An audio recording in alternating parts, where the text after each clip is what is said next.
Hi guys, sa mga kasama natin mga mahilig mag-basketball dyan, no? Meron ako nabiling insole. Yung arch support siya guys. So kasi ako medyo lately sumasakit na yung mga parang sakong-sakong ko. Parang may time na kumikirot siya. So payo sa akin ng mga ka-ballers natin, no? Bumili raw ako ng insole. So nag-check ako ng mga insole. Grabe, sobrang mamahal.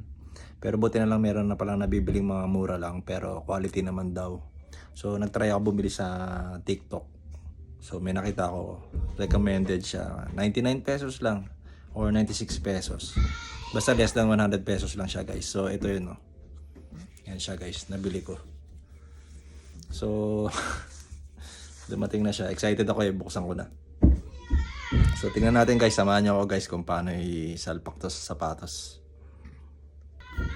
Salpak na natin siya.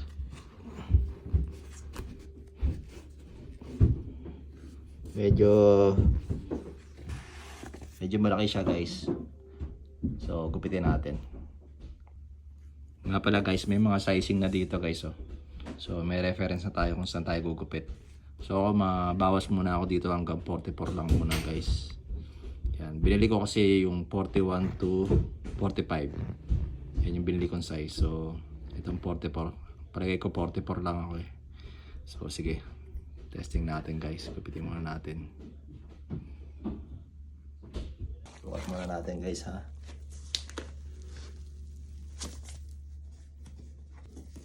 Tingnan natin dito sa Jordan 11.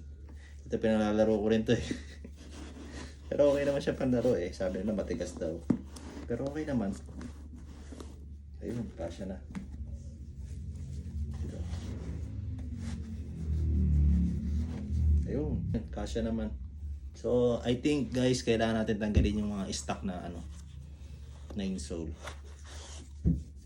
pagkagamit ka nito. Update ko kayo guys pag nagamit ko na to guys. San Victores, componente number 24, nilayap. Ang gandang galaw naman nun. 4 minutes 15. 19 na lang. Montemayor, pasok. Number 24, Aliho para kay Kiskino, binasa pa, ayunan! Manzanilla to ulit ko, intercept by number 24. 7 minutes 10 seconds, third quarter na po tayo. Number Montemayor pa rin. To Kiskino, tunagoy, dahil may kasama pang